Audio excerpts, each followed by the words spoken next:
Sebelum menginjak acara inti, mari kita dengarkan bacanya suci Al-Quran yang akan dibawakan oleh Ustaz Syarif.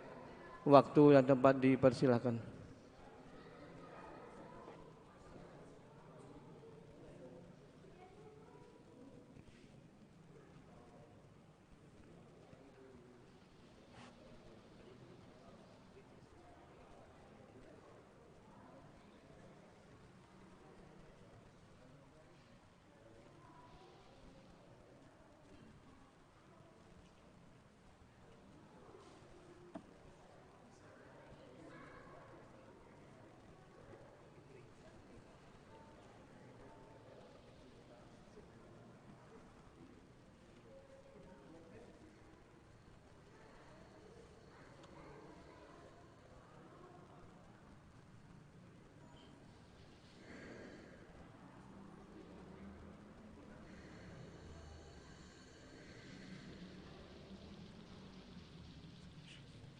Bismillahirrahmanirrahim. Assalamualaikum warahmatullahi wabarakatuh.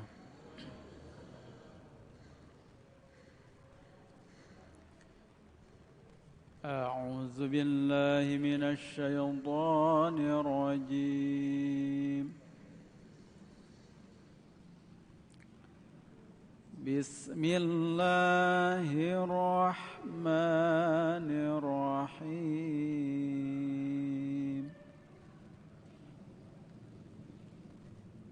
Was-saffati saffa faz-zajirati zajra fattaliyati dzikra inna ilahakum lawahid Rabbus samawati wal ardi wa ma bainahuma wa rabbul masyariq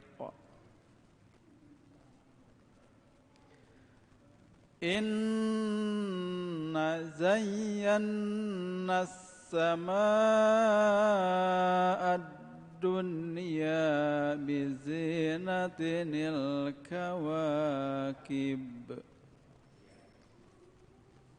wa hifdhan min kulli syaittanin marid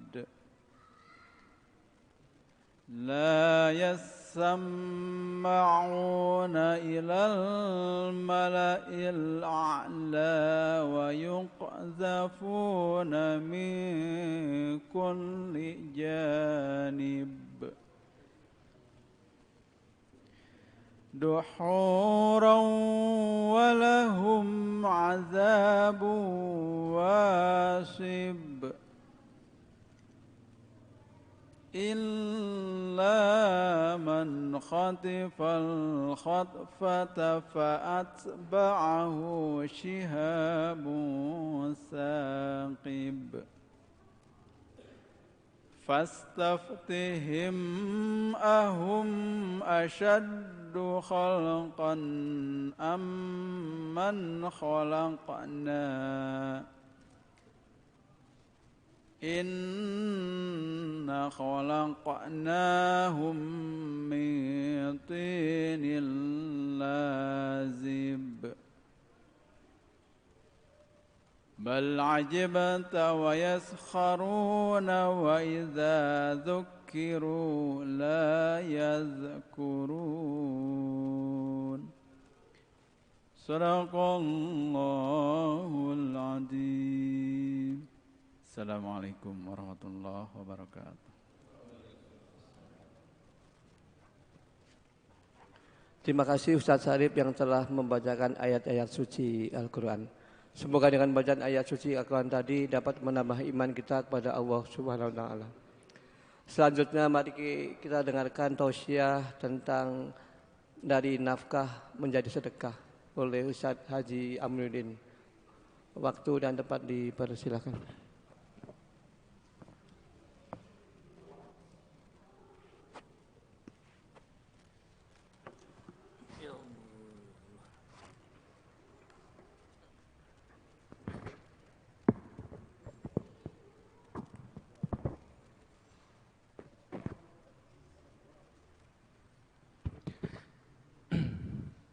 Siap atau konsumsinya mana? Ya. Tadi nalaci ya tak. Alhamdulillah. Kasih ya.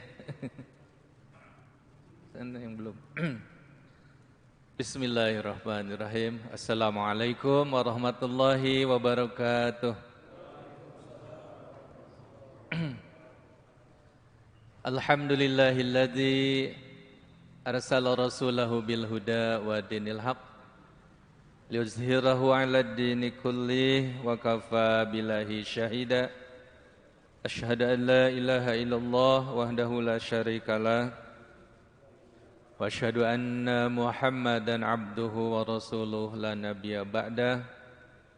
Allahumma salli wa sallim wa barik ala sayyidina Muhammad wa ala alihi wa ashabi ajma'in, amma ba'd. Jamaah salat maghrib rahimakumullah, kita bersyukur pada Allah Subhanahu wa ta'ala. Alhamdulillah pada kesempatan yang mulia ini kita masih diberikan kekuatan, kemampuan, kesempatan oleh Allah ya untuk dapat hadir kembali di masjid yang mulia ini melaksanakan sholat berjamaah maghrib itu Masya Allah ya, yang pada kesempatan ini dilanjutkan dengan taklim pekanan ya,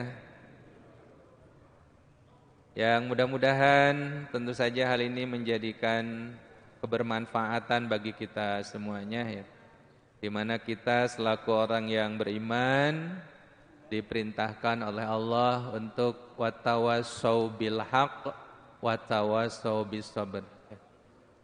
Kita orang yang beriman diperintahkan oleh Allah untuk senantiasa beramal soleh dan senantiasa saling mengingatkan di dalam kebenaran, di dalam yang hak ya, dan juga senantiasa untuk saling mengingatkan, saling menasehati di dalam kesabaran.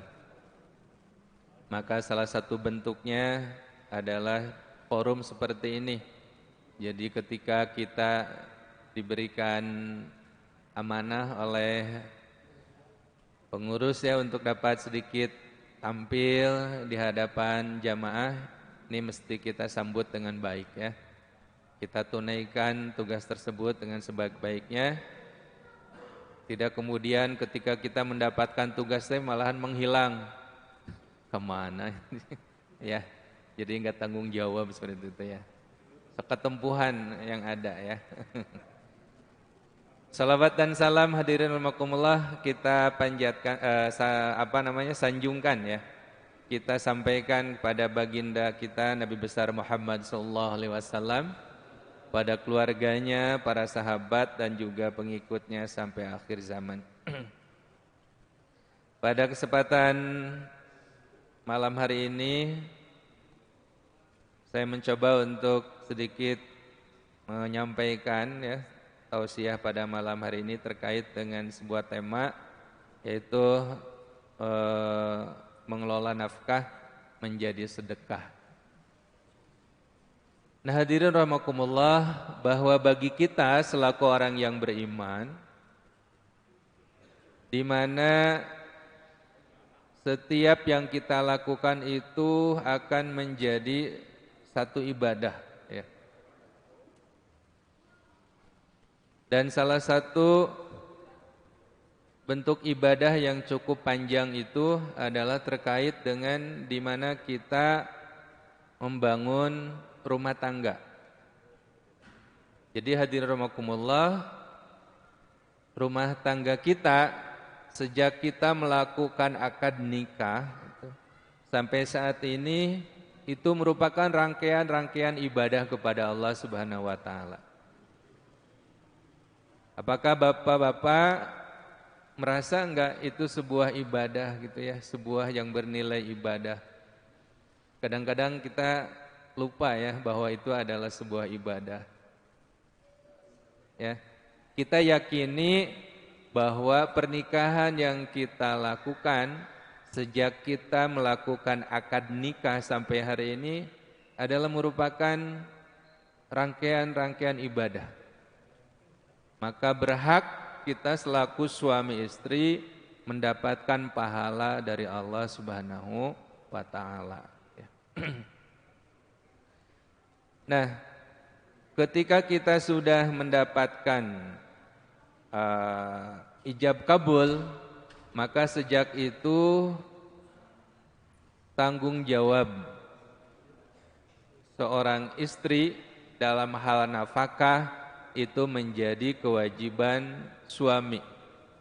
Sudah lepas kewajiban orang tua memberi nafkah kepada seorang anak yang sudah menikah gitu ya.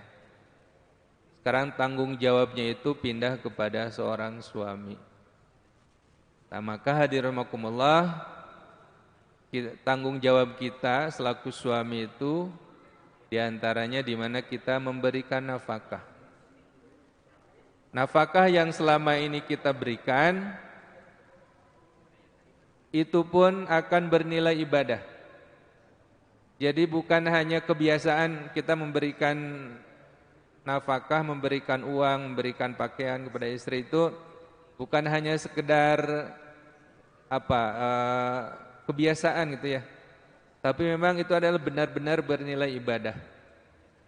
Maka mestinya kita tidak mesti diminta dulu ya oleh istri ataupun oleh anak. Bahkan kalau dulu ya saya rasakan, nggak tahu orang tua ketika orang tua tidak ada atau gimana ya. Ketika kita mau minta jajan itu harus nangis dulu gitu ya. Nangis baru diberi. Nah, sebetulnya kita tidak mesti seperti itu. Bahkan tidak diminta pun itu sudah menjadi kewajiban seorang ayah yang memberikan nafkah kepada anaknya.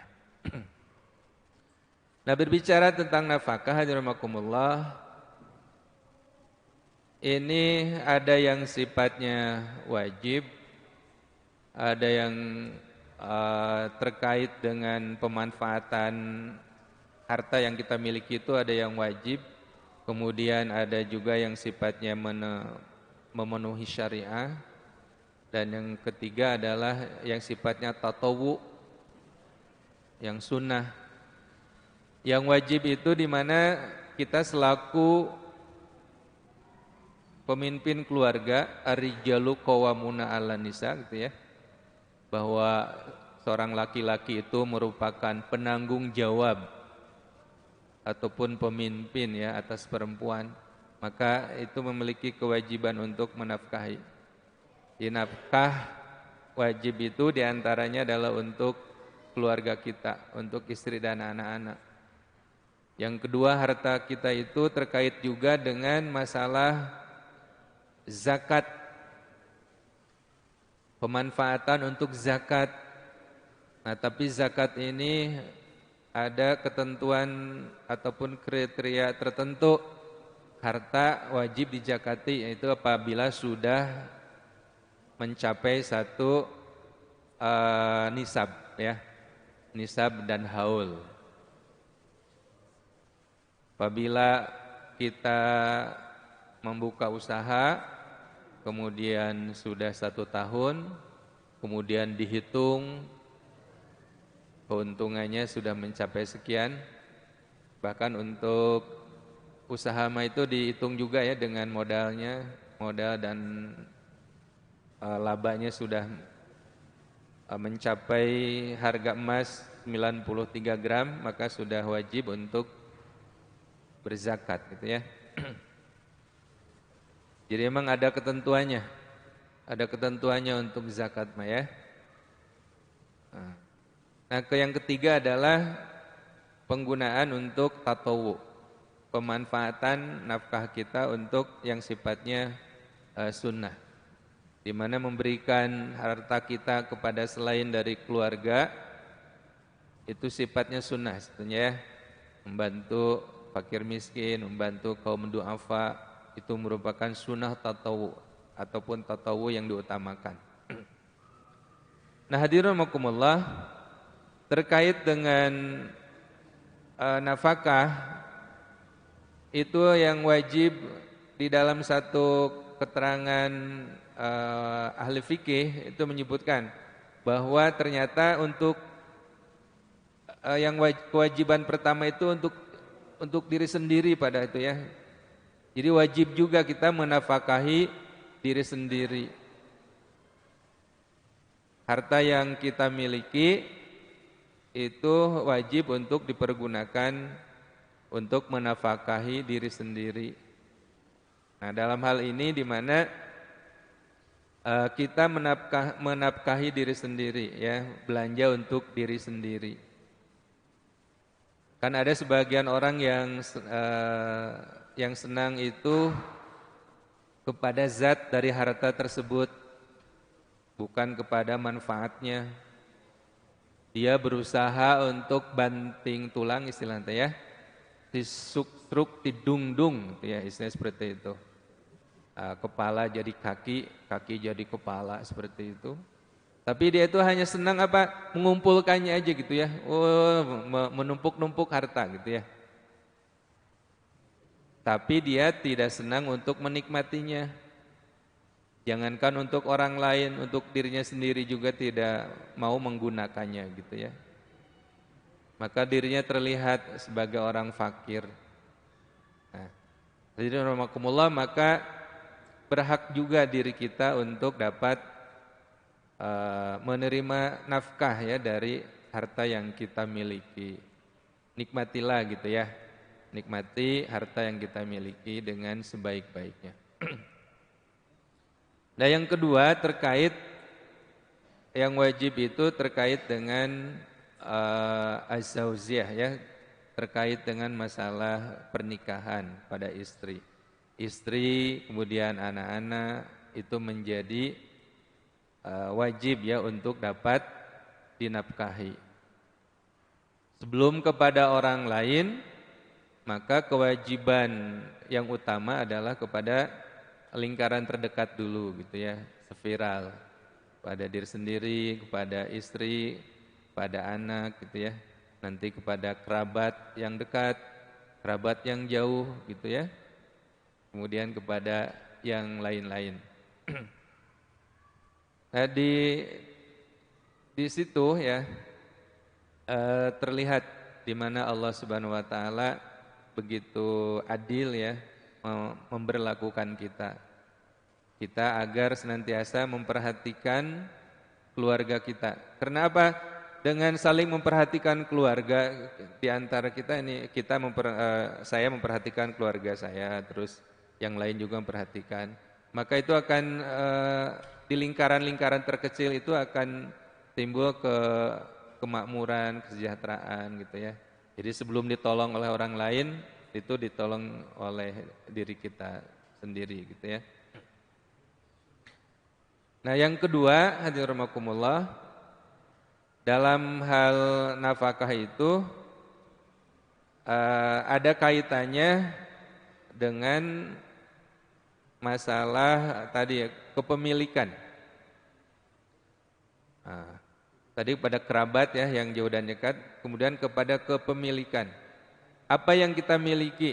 Kalau di zaman Rasulullah itu di samping berupa hewan yang dijadikan kendaraan, juga kepemilikan itu milkul yamin, itu hamba sahaya.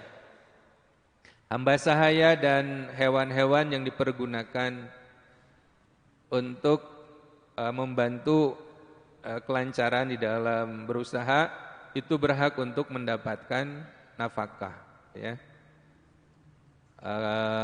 Milkul yamin, hamba sahaya baik laki-laki maupun perempuan itu berhak mendapatkan nafkah dari tuannya ya, dari majikannya. Jadi seorang majikan yang memiliki pembantu ya, itu berhak untuk atau pun berkewajiban untuk memberikan nafkah. Jadi jangan hanya dieksploitasi tenaga dan kemampuannya gitu ya, tapi mesti juga diberi nafkah yang cukup. Itupun kepada hewan peliharaan ya, karena sudah bertanggung jawab memelihara hewan tersebut, yang mestinya hewan tersebut banyak liar di alam, tapi kita sudah mengambilnya untuk dipelihara di rumah, maka itu pun berhak untuk mendapatkan nafkah. Ada kucing, ada burung gitu ya. Ataupun hewan-hewan lain yang sifatnya dipergunakan untuk untuk kendaraan, ada kuda, sapi, kerbau gitu ya. Itu berhak untuk mendapatkan nafkah dari tuannya. Dan itu akan berubah nafkah-nafkah tersebut menjadi sedekah, menjadi sedekah. Tidak hanya sebagai kebiasaan aja gitu ya memberi, tidak bernilai apa-apa. Nah, semuanya akan bernilai jika apa? Hadirin rahimakumullah, dalam satu keterangan bahwa nafkah itu bisa berupa makanan, pakaian ya, kemudian juga tempat tinggal, itu yang diberikan kepada orang yang wajib menerimanya. Dalam hal ini siapa? Yaitu istri dan juga anak-anak kita gitu ya. Maka nafkah ini akan menjadi sedekah, akan bernilai pahala di sisi Allah. Jika bagaimana? Yang pertama itu memang diniatkan. Nah, niat menjadi unsur utama ya. Nafkah kita menjadi sedekah, menjadi bernilai ibadah di hadapan Allah Subhanahu wa taala. Jadi kita memberikan uang, memberikan harta kita kepada keluarga, pada istri dan anak-anak, kalau tidak didasari dengan niat itu ya pemberian biasa aja gitu ya, pemberian yang sifatnya sosial, enggak ada nilai di hadapan Allah. Maka hadirin rahimakumullah, jangan lupa yang pertama agar bernilai ibadah itu diniati ya. Apa yang kita nafkahkan itu semuanya adalah mengharap ridho Allah Subhanahu wa taala ya, mengharap ridho Allah Subhanahu wa taala, bukan mengharap yang lain. Kemudian harta yang diberikan kepada orang yang berhak menerimanya itu di mana dia berasal dari harta yang baik, mencari maupun zat dari harta itu adalah hartanya yang halalan thayyiban ya, yang baik lagi halal dan legal gitu ya, dan sah ya, bukan dari hasil mencuri, bukan dari hasil korupsi gitu ya. Bisa saja kan bendanya halal, bendanya boleh untuk dipergunakan, tapi cara mencarinya, cara mengambilnya dengan ilegal, akhirnya menjadi haram ya. Dan memang sudah ada benda-benda yang memang oleh Allah diharamkan zatnya ya. Itu walaupun dengan cara yang benar untuk mendapatkannya, dengan membeli yang sah umpamanya ya. Yang mudah saja, umpamanya kita pulang kerja lewat ke Sudirman, Jalan Sudirman sebelah sana. Sana banyak makanan Tionghoa ya. Ada apa aja Mas Oka? Ada mie tek-tek gitu ya. Ada siomay. Sekarang itu berkembang kerupuk kulit ya. Kerupuk kulit yang berasal dari kulit babi. Kita membelinya kan dengan benar, uang yang kita dapatkan uang dari hasil kerja kita. Tapi di daerah sana itu mesti hati-hati ya. Walaupun pekerjanya itu berkerudung, nah itu tapi campurannya itu banyak yang mengandung babi ya di daerah sana, atau di daerah Sudirman, atau di daerah situ. Itu mesti hati-hati ya. Jangan sampai memberikan kepada yang kita menjadi tanggung jawab kita pada istri dan anak-anak kita itu dari hal-hal yang dari harta ataupun dari makanan yang tidak sah ya. Jadi diusahakan, dan itu semestinya seperti itu, harta yang kita berikan kepada istri dan anak-anak kita juga kepada yang lain itu adalah harta yang zatnya halal, kemudian cara mencarinya pun, mendapatkannya pun dengan cara yang halal. Kemudian juga agar menjadi sedekah itu di mana dalam hal memberikannya, ya, memberikan atau menyerahkannya itu harus dengan cara yang ma'ruf, dengan cara yang baik, memberikan kepada istri kita itu ya. Jangan dengan cara yang tidak sopan gitu ya kita memberinya. Kita memberinya harus dengan ikhlas. Memberinya jangan dilemparkan seperti itu. Nih ambil gitu ya, atau seperti itu. Ya memberinya dengan yang cara yang ma'ruf. Sebagai suami istri berikanlah dengan jalan yang baik, dengan cara yang baik. Dengan merasa terpaksa gitu ya, diminta oleh istri, diminta ataupun oleh anak. Berikanlah nafkah kita itu dengan cara yang ma'ruf.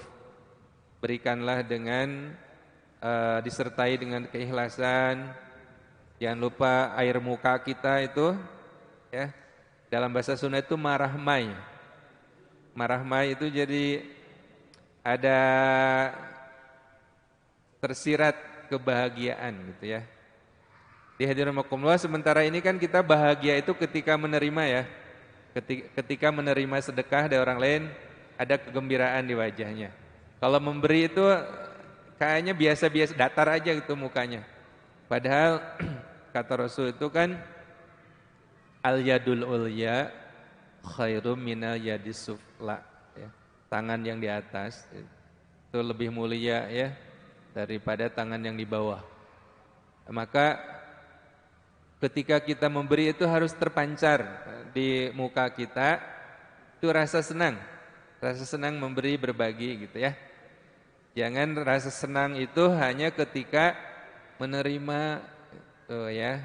Nah, maka sampaikanlah dengan cara yang ma'ruf ya, dengan cara yang baik. Ya. Kadang-kadang kita kan egois, ya, selaku suami egois, udah capek ya, dari pagi sampai sore, sampai malam baru pulang. Serasa uang teh milik kita gitu ya, milik sendiri, bukan milik yang lain.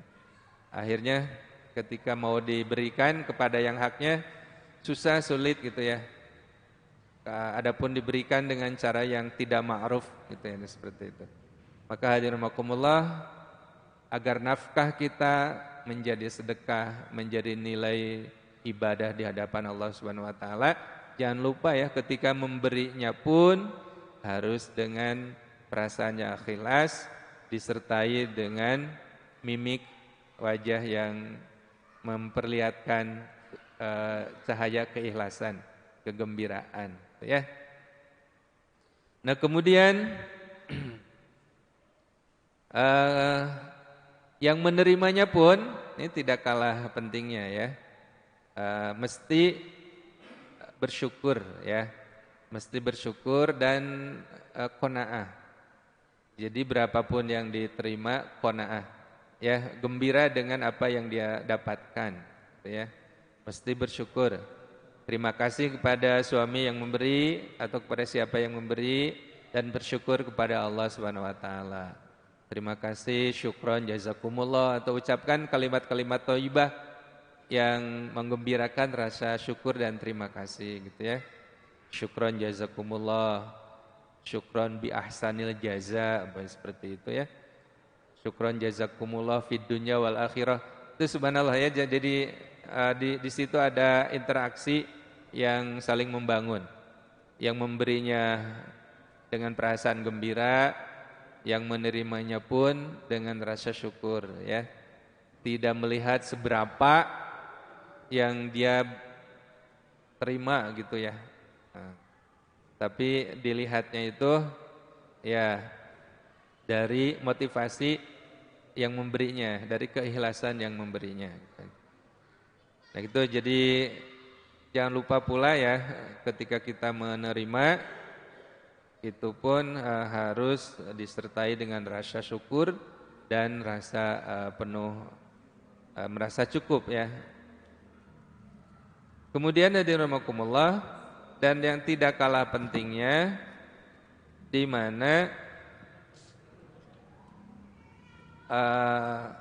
nafkah yang diberikan itu, yang diterima itu mesti digunakan sesuai dengan keinginan yang memberinya.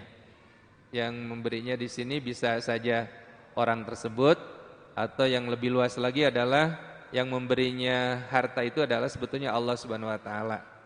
Ya, tentu saja Allah menginginkan ya dengan harta yang kita nafkahkan itu kemudian dipergunakan sesuai dengan keinginan Allah Subhanahu wa taala.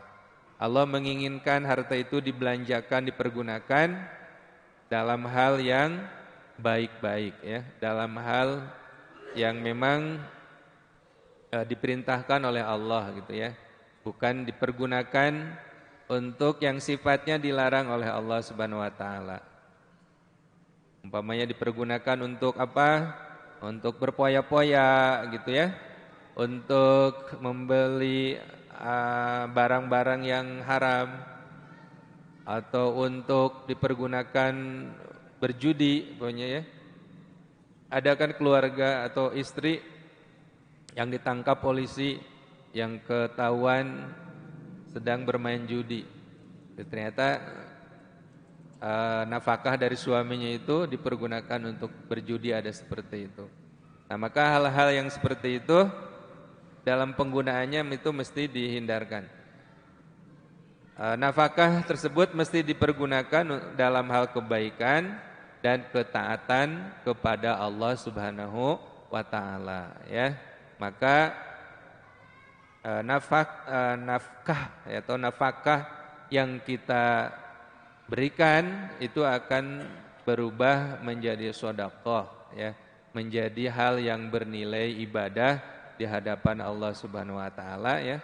Tidak hanya sebatas sebagai kegiatan sosial aja gitu ya, memberi udah aja seperti itu, tapi semuanya akan bernilai di hadapan Allah Subhanahu wa taala.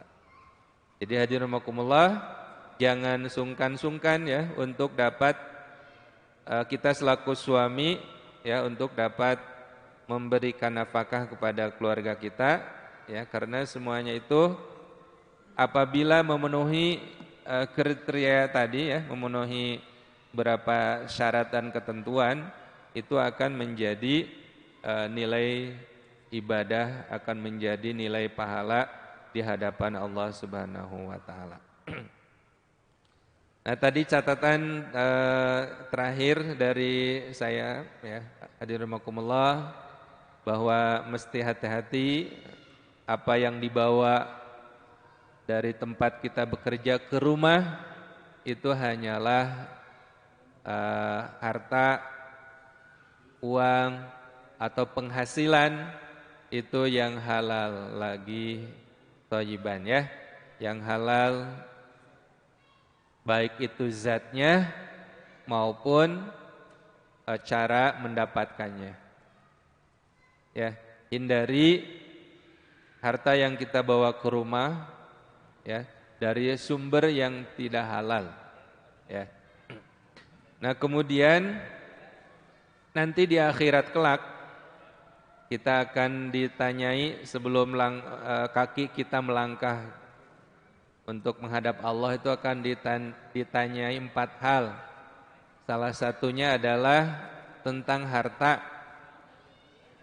Sebetulnya ada 4. Umur bagaimana dipergunakan, ilmu juga bagaimana dimanfaatkan, harta dari mana didapat dan bagaimana dipergunakan ya. Jadi untuk harta itu 2 pertanyaannya. Dari mana didapatkan dan untuk apa dimanfaatkan. Tuh ya, ini mesti hati-hati. Kita tidak hanya cukup mendapatkan, tapi pemanfaatannya pun akan ditanyakan oleh Allah.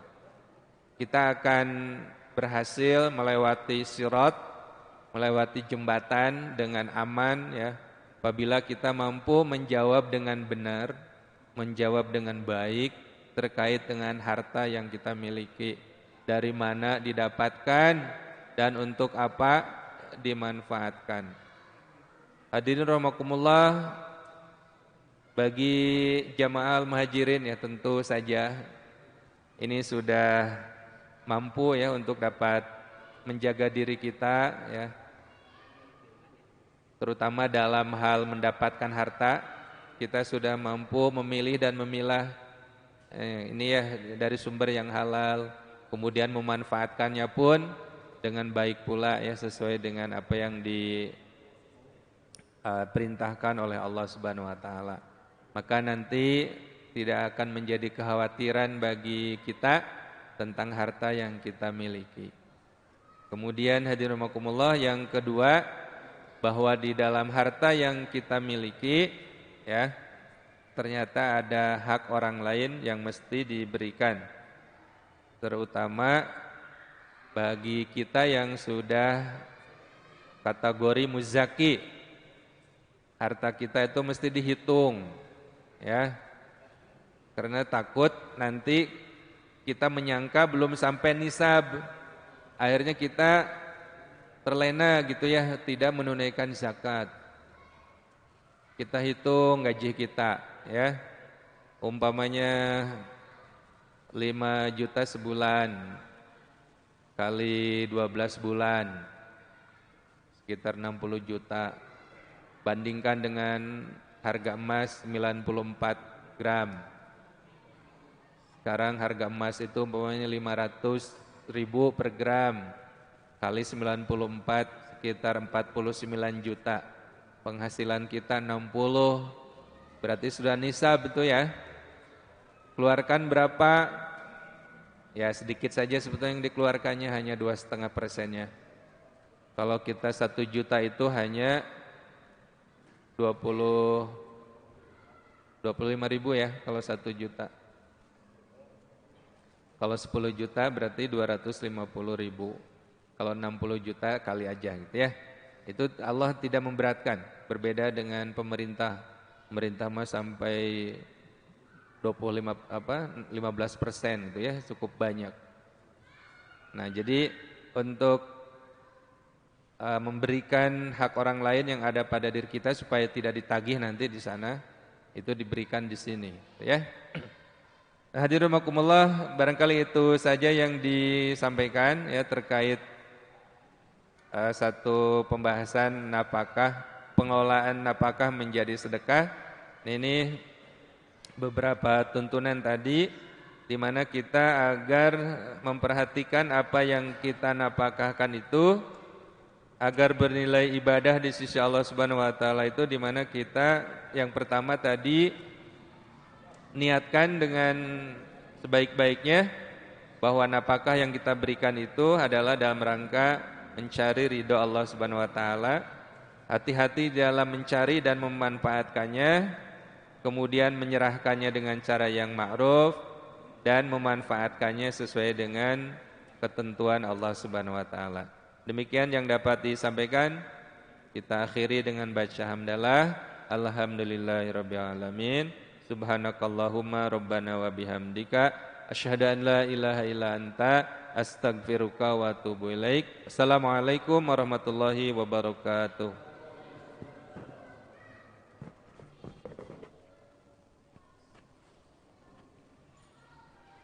Terima kasih Ustaz Aminuddin yang telah memberikan tausiahnya tentang sedekah.